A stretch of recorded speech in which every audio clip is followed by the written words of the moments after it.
please remember to leave a like, a comment, share the video about, and if you haven't already, subscribe. Thank you.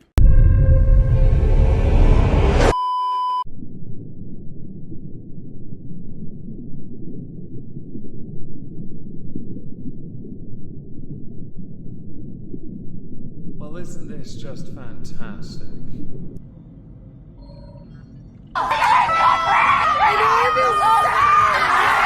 Hello everyone, welcome to This Week at X, or Twat. Today we're going to start with a tweet I put out. Had sex with. Now I did this on May the 8th. Replies happened on May the 17th, so yeah, it falls within the 7-day window. How about you F right off, you feckless. It is RAPE of the statutory variety, stop being so intellectually dishonest. Now in the article, as pointed out in a reply from Edinburgh, the boy said this. I'm going to preface this by saying the following. They're a boy. They do not know any better. We would have all wanted to bang our teacher, if they were hot, when we were kids. We know though that a teacher comes from a position of privilege and should not be taking advantage of their students. Typical teachers that do this are those that thirst power plays, because they know they have control over that person. On the 17th of May, I got a reply from European Citizen. Now this must be a troll. It must be. How can a woman commit RAPE? Now, I firmly believe UK law needs to change to include made to penetrate and forcible envelopment, because men are not often considered in UK law. It is not written explicitly, especially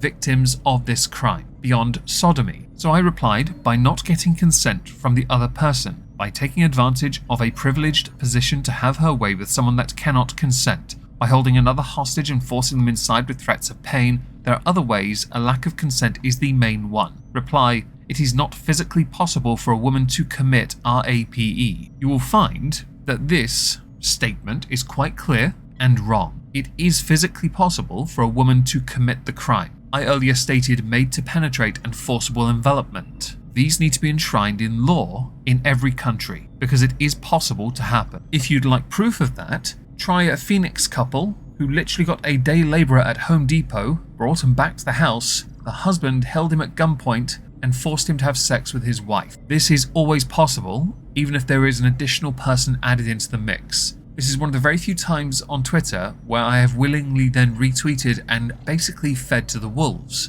because they then spent far too long providing definitions based on UK law, but that is a deflection from your statement of it is not physically possible. The legal side is a different argument entirely, and you got caught up in your own stupidity and got clarted for it in replies. You also got ratioed on a much smaller level, but you got ratioed nonetheless, and you deserved it. Others did correct me by pointing out that the law is not on the side of men. That doesn't change from the fact your statement says it is not physically possible. It is physically possible. It really is. If a guy's asleep and has an erection in his sleep and a woman takes advantage of that, there's a term for it. It starts with R and ends with ape. Any other interpretation is wrong. I will happily stand on the side of men's rights activists when it comes to arguments like this. In fact, you'll find there are many talking points that men's rights activists or advocates champion that I fully support. This is on the list, okay? If you're interested in reading this rather fascinating thread of commentary, I'll link the tweets, my retweet of their stupid comment, and the entire thread itself for you to peruse. Don't hassle them, of course. Last thing I want is for someone to get very triggered. And this is somewhat ironic, by the way, from someone who says they're pro-human. Apparently that pro-humanity does not include men. Now, because she tickles me to no end, I'm going to insert H. Pearl Davis. Why do so many conservative women think it is their place to tell their husband when he is and is not following God? Blows my mind, conservative women are so out of order. Now of late she's been having a few shots at the likes of Lauren Chen. They had a bit of a back and forth on a podcast concerning Lauren's position that it's okay to tell others what is or is not or should be or should not be acceptable within their own relationship, right? Pearl believes this is a form of hypocrisy. I don't disagree with everything Pearl says. Not going to get into that. We're going to go to this though. Reply from Frank. My wife and I have conversations about helping each other live our best lives with and through God. I hope and pray that you will have that someday. Finding a partner who has your back and wants to join you in heaven someday. Reply. Your wife is an overweight 40-year-old who chose you after 15 years of doing God knows what. No one wants what you have. If you ever leave her good graces, or her army of friends will treat you the same way they treat me. Reply, how do you get so triggered when I literally said I would pray that you find a partner in life? Reply, not triggered at all, actually. Now, this was retweeted by Chrissy Mayer. I could roast you, but I'd rather say that even though you might not think so, you are worthy of love. The fact that you got this triggered over someone praying you find a husband tells me you don't feel worthy of it, but you are, everyone is. Let's all pray for Pearl tonight, that she finds the love of her life this year. A guy who will love all 7 feet of her chilly refrigerator body and melt her prickly disposition. Reply, form of retweet by Pearl. And you are worthy of taking this L, Ms. Buzzer Beater pregnancy. Pray for your kid when his classmates ask if you're her mum or grandma at graduation, if you make it that long. Your show looks like a casting call for a woke all-female The Hobbit remake. The thing here is, Pearl, Chrissy Ma got more likes, more engagement on her retweet of you than you did of her. So I guess you took the L in this one. Pearl does a lot of cope in her social media, a lot of reach as well. She craps on women all the time. I don't care for the religious stuff. I'm not a religious person. Don't care for it in the slightest. You do you. Your business, right? Pray for whoever you want to pray to. I actually genuinely don't care. But to be so aggressive all the time. And let's not forget here, Frank didn't say anything inherently, genuinely, truly negative towards Pearl. Pearl just went in. And that's Pearl being Twitter, basically. A great demonstration in someone deflecting from their own inadequacies, which is quite obvious with Pearl, to make up for the fact that they are very much on their own for the time being. This could be down to occupation, maybe preferences, or possibly because there isn't a single straight man on this planet who would knowingly want to tap dat. Let's move on. Okay, we're not actually done with Pearl just yet because I do want to go back to one other tweet. Giga-based Chad who tweets out an image. No religion on earth has ever honoured women as much as Christianity does. Retweeted by Pearl, exactly, they worship women, not God. Some have pointed out there's a difference between worshipping and respecting. I would like to point out that when it comes to Christianity or the Catholic Church, I would disagree as an outsider solely because I am very much aware of the many people who were female, well, when they were alive, that were burned for being witches or heretics. I don't know if there's any religion that can truly be free of the scorn that I would certainly want to throw its way when it comes to the mistreatment of people. Hence my apathy towards faith. You all need to start believing in No Lives Matter or the Imperial Truth. Give it to them! What did they try to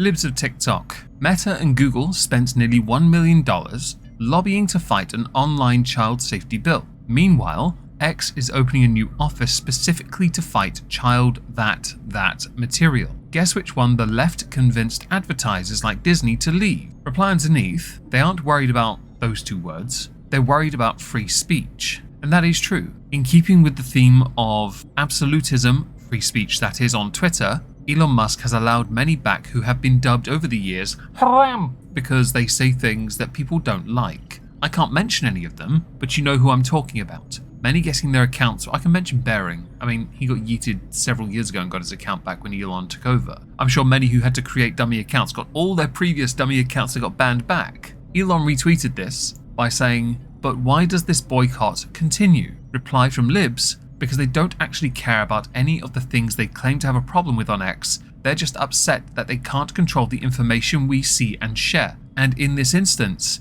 I couldn't agree more. Meta, which have Facebook, Instagram, WhatsApp, all the other ones, they are known for controlling information. They want to control it. Google as well, they have a monopoly for all intents and purposes when it comes to that of search engines. Can we just go back to the good old days of Ask Jeeves or Alta Vista? Although Brave isn't too bad from what I've been told, and I know a lot of people like Firefox, I fully understand that. Companies wishing to maintain, retain, sustain control will understandably want to do everything they can to control the information flow.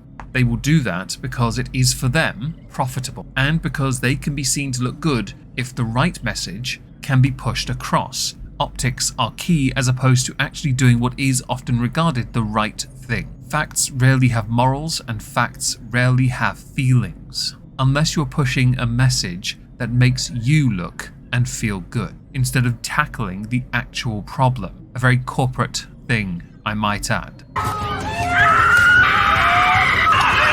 So next I want to show you a video that has been doing its rounds, and I genuinely don't know who they are or the context for what they're about to say. I want to play it though because I found the comments accompanying the video to be quite amusing, and we here don't like to mock people for their appearance. I always believe you have to have a leg to stand on. I'm the elephant man. It's quite alright. But this is one of those exceptions where I'm looking at it and thinking, you know what? Sometimes we all need a little chuckle at each other's expense. We'll start with you first. I want to ask you something, and I want you to be honest with yourself. Only the people who thought about what I'm about to say comment. If you comment some horse shit, I'm not going to take you serious. If you comment some dumb shit, I'm not going to take you serious. But I really want you to ask yourself, did I fail you as a creator, or did y'all fail me as followers? So moving on, Primink. Hi YouTube creators. A creator on your platform, names included, has spent the last 4 years taking advantage of the copyright system to not only take down videos and channels, but also to dox and harass dozens of channels. Could you take a look, please? Here is a picture of my entire legal name, which is not public, being shared with multiple creators through YouTube's copyright system. Here is a picture of the names and locations of multiple creators, all being sent to me through YouTube's copyright system. Here's a picture of one of those named maliciously doxing a creator from your platform on their public Facebook account. This continues for a while, by the way. YouTube do in fact respond, Team YouTube anyway. Sorry for the delay, looking into this right now, we'll follow up soon. Retweeted by Christian Selnark. This is getting out of hand. A creator is taking advantage of your copyright tool to harass not only other creators, but journalists as well. This person has been non-stop attacking other creators. Please look into this. Now my view on this is quite simple. Don't do it. Don't dox, don't harass. Doxing is only done by those that think by knowing who you are behind the camera or away from the keyboard, they have some kind of true name, a demon thing, some kind of control over the person, a scare tactic. So they can try and turn you into another dragon lord, where people go on a regular pilgrimage to hassle somebody. That's not how this works. People who go down the path of doxing invariably then go down the path of swatting, or encourage it, because they've used the dox. Don't be those people. Now I didn't mention their names on purpose because I don't want to be another victim, but the names are on the screen, and Primink was good enough to remove all personal names from claims in pictures on their own Twitter thread. Creators that dox, much like creators that flag, are the lowest form of creator because you are too coward, too bitch-made to handle so much as an electron of criticism. The last thing I want to show you comes courtesy of Dexter2, and that is Conor McGregor streaming. Turns out Conor McGregor's filter is non-existent in all walks of life, and I am 100% okay with this. Usman, yeah. Usman. Who's Usman? Kamaru Usman? Fuck him. Kamaru Usman. He's a bum. Give a fuck about Usman, yeah? Conor, opinions on Tuporio. Fuck him too. Don't give a fuck about him either. Osman, they can't even spell your name, lad. Osman is talking crazy right now. Where's Osman, the little bald little Maltese I had? Seemed only appropriate to end with something moderately amusing, I guess. These subjects do get dark at times, don't they?